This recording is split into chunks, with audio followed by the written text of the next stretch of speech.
오늘 우리가 함께 볼 하나님의 말씀 레위기 4장 22절에서 26절까지입니다. 레위기 4장 22절로 26절까지 있는 말씀 같이 읽습니다. 시작.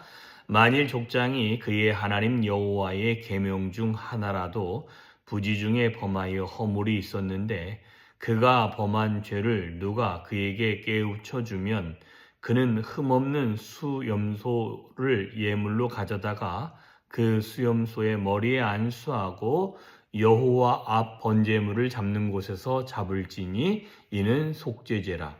제사장은 그 속죄제물의 피를 손가락에 찍어 번제단 뿔들에 바르고 그 피를 번제단 밑에 쏟고 그 모든 기름은 화목제 제물의 기름같이 제단 위에 불사를 지니 이와 같이 제사장은 그 범한 죄에 대하여 그를 위하여 속죄한즉 그가 사함을 얻으리라.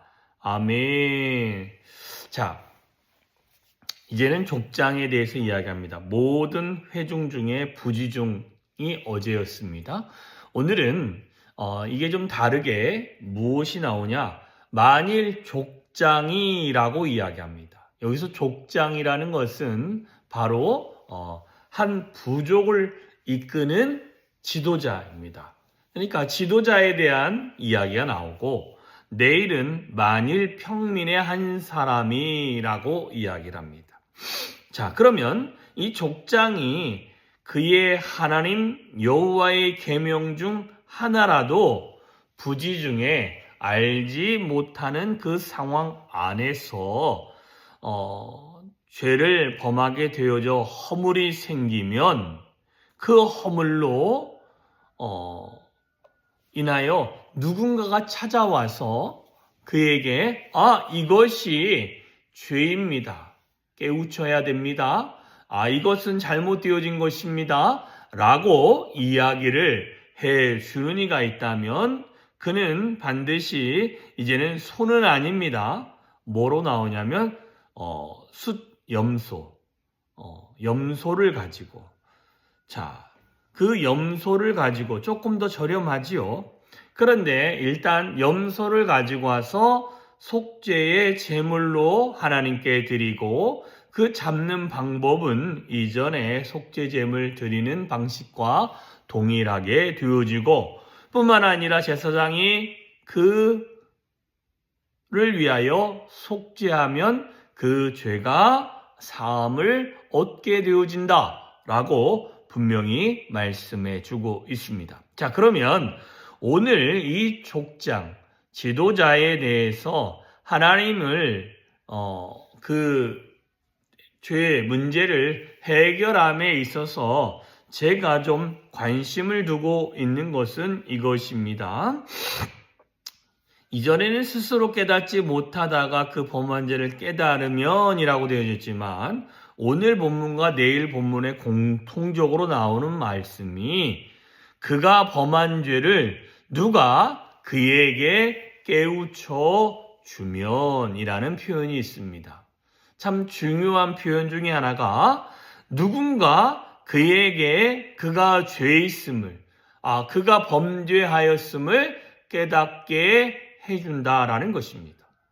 이 말 속에는 우리 안에 누군가가 당신 죄인입니다.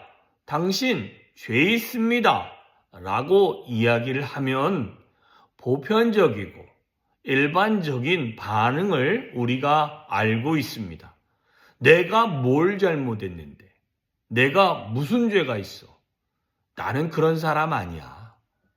나를 어떻게 보고 나 그런 잘못하고 실수하고 범죄하는 사람 아니야 라고 우리는 보편적으로 생각을 하고 보편적으로 그런 말들을 하게 되어집니다. 그런데 여기서 보면 누군가 그렇게 해서 이야기를 해줬는데 그것이 마음으로 딱 부딪힘이 되고 그 이후에 깨우쳐지게 되어지고 뿐만 아니라 깨우쳐 그 사람이 주어진다면, 내가 죄라는 걸 깨닫게 되어진다면 그때 하나님 앞에 온전한 속죄, 죄를 속죄하는 일들이 일어나게 되어짐을 우리에게 알려주고 있다라는 것입니다. 자, 한번 깊이 생각해 보십시다. 여러분은 어떻습니까? 제가 초반에 이야기한 것처럼 누군가가 죄를 깨닫게 해주면 우리는 일반적인 반응들을 하지요. 그런데 그것이 내가 안에 깨달아지면 내가 죄인이었구나 라는 것을 알게 되어진다라는 것입니다. 그런데 여기서 더 한 가지 생각할 것은 뭐냐면, 누군가는 저와 여러분이 죄를 범하는 것에 대해서 깨닫게 해주는 이가 있다라는 것이고, 그 안에 또 숨겨져 있는 내용 중에 하나는 저와 여러분은 부지 중에 지은 죄들은 인식하지 못하고 의식하지 못하고 살아가고, 또 그렇게 살아가서 내가 죄를 범했나? 아닌데, 나 그런 적 없는데 라고 생각할 수 있는 것들이 훨씬 더 많다라고 알려주고 있는 것입니다.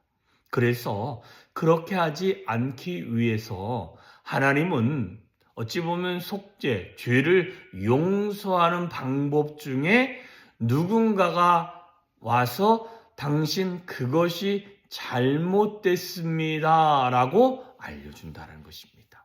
그때 우리는 화를 내고 내가 어떻게 그러냐고 할 것이 아니라, 저와 여러분이 그 이야기를 들었을 때 과연 나는 그런 죄를 범한 적이 있는지를 살펴봐야 되고, 과연 나는 그랬는가?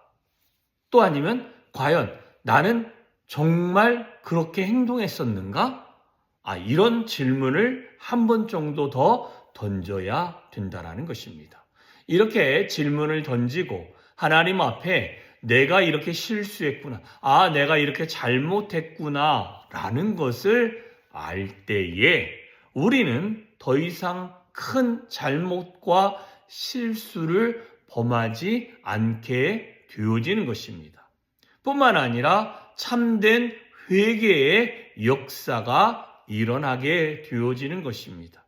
그런데 그 안에서 그렇게 지적해주고, 어떻게 지적이라는 표현이 조금 기분 나쁠 수 있기 때문에, 누군가 당신이 죄 있음을 알려주었는데도 불구하고 깨닫지 못하고, 또 그렇지 못하면 그 사람은 그런 죄를 습관적으로, 반복적으로, 연속적으로 범할 수 있음을 잊지 말아야 될 것입니다.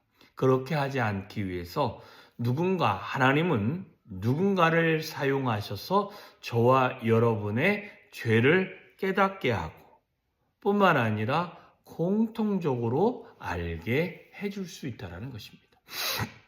어제 본문에 보면 회중들이 부지 중에 허물을 범하여 스스로 깨닫지 못하는데 그 범한 죄를 깨닫는 것입니다. 회중이면 모든 사람이 똑같은 생각을 하지 않기 때문에 그 중에 깨어있는 사람들이 이게 죄구나 해서 회중에게, 무리에게 그 잘못됐음을 서로 알릴 수 있지만, 개인이나 지도자들은 내가 잘났고 내가 잘하고 있고 나는 내 성향상 그런 실수는 결코 하지 않아 라는 생각을 가지고 있으면 얼마든지 넘어질 수 있고, 얼마든지 실수할 수 있고, 얼마든지 죄를 범할 수 있는 사람입니다. 그러나 누군가가 그것을 깨닫게 해주고 알게 해줬다면 그것이 하나님의 은혜요, 그걸 통해서 내가 다시 한번 하나님 앞에 온전한 모습으로 설 수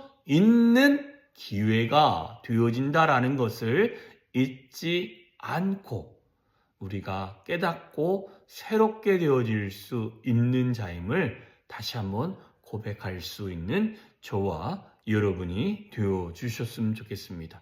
그런 귀한 하루요, 또한 복된 하루가 되어주셔서 하나님 안에서 저와 여러분의 죄가 고백되어지고 깨우쳐지고 회개하여지는 은혜의 시간들이 되어 주시기를 주님의 이름으로 축원합니다. 기도하겠습니다.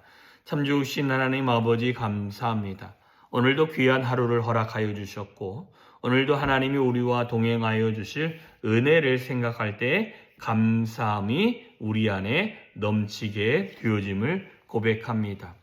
우리의 생명 되시고 우리를 주님의 보좌로 인도하시는 그 하나님의 은혜가 우리의 삶에 차고 넘치게 되어지며 뿐만 아니라 살아계신 하나님의 은혜가 우리를 보좌 앞으로 이끄시며 우리를 주의 영광의 자리로 인도하시는 줄 믿습니다. 하나님, 정말 누군가가 족장 중에서 하나님 잘못을 범하였다면 그 범한 것을 깨닫지 못하고 있는데 누군가 깨닫게 해줬다면 그것이 하나님의 은혜요.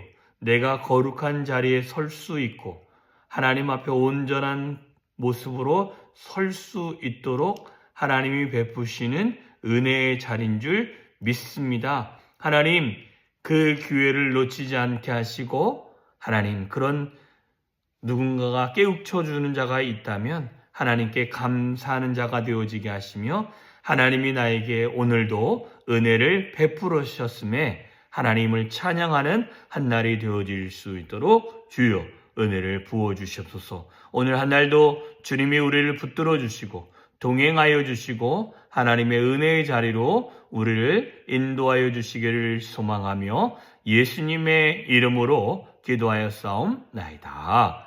아멘.